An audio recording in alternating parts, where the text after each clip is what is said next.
Bonjour, je suis Henri Pideau, je suis groupe CIO de la SNCF. Je suis aussi également en charge de l'unité de production numérique pour le groupe, qui s'appelle iSNCF Solutions. Et par ailleurs, je suis président du GIP Renater. Et donc les missions au sein du groupe, c'est d'une part de mettre en œuvre tous les systèmes transverses à l'ensemble du groupe, et puis également de produire du numérique pour l'ensemble du groupe, que ce soit de l'infrastructure, des postes de travail, des applications transverses.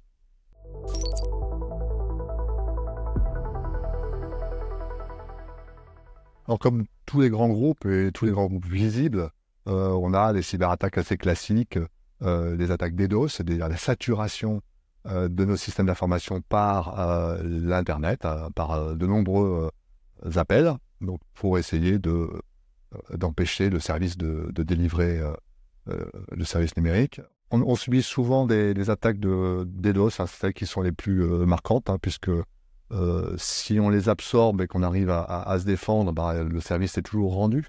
Donc ça se voit tout de suite, hein, quand ça fonctionne, mais bon, on est bien équipé pour pouvoir s'en prémunir. Et puis régulièrement, on a des attaques de type phishing. Et voilà, donc on a des actions de formation de nos collaborateurs avec les 10 cyberréflexes.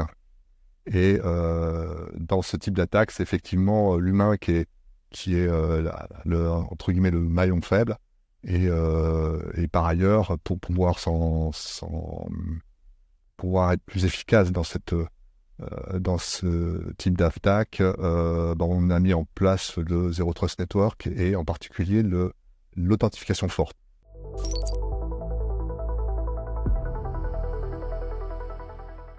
Alors pour implémenter le Zero Trust, il y a plusieurs étapes. La première, c'est l'authentification forte des utilisateurs. Aujourd'hui, les attaques de phishing essaient de capter le login et le password et avec ces deux éléments, pouvoir entrer dans le système d'information.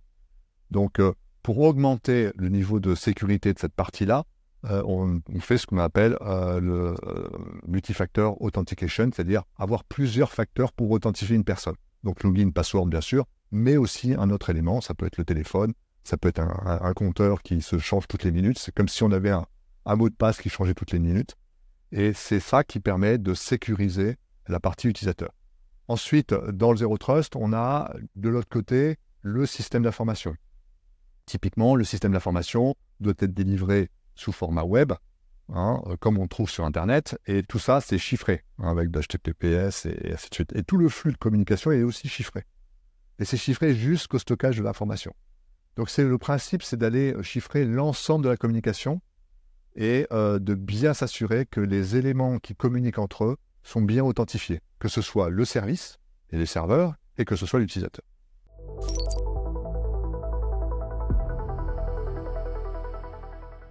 Alors l'IA, on l'utilise dans plein de domaines, hein, mais si on parle de la partie cybersécurité, on l'utilise pour analyser les signaux faibles. Puisque, en fin de compte, tout à l'heure, on a parlé des attaques DDoS. Alors, pour le coup, celles-là, on les voit, puisqu'on est saturé par des appels. Mais celles qu'on voit moins, c'est celles qui sont beaucoup plus discrètes et qui s'infiltrent. Et c'est s'infiltrer dans nos systèmes. Et ça, les IA permettent de détecter des anomalies ou les choses qui sont un peu différentes que d'habitude. Et ça, c'est assez efficace pour repérer des choses anormales. Ensuite, bien sûr, les liens, on l'utilise pour plein d'autres sujets, pour la partie gestion documentaire, on l'utilise pour la partie chat de conversation, pour le support bureautique, voire peut-être dans un futur la conversation avec nos clients en direct, et plein d'autres sujets sur l'IA.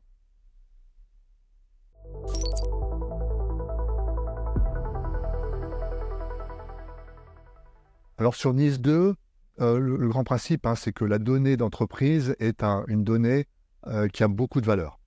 Donc, on doit faire attention à ce qu'elle ne soit pas diffusée.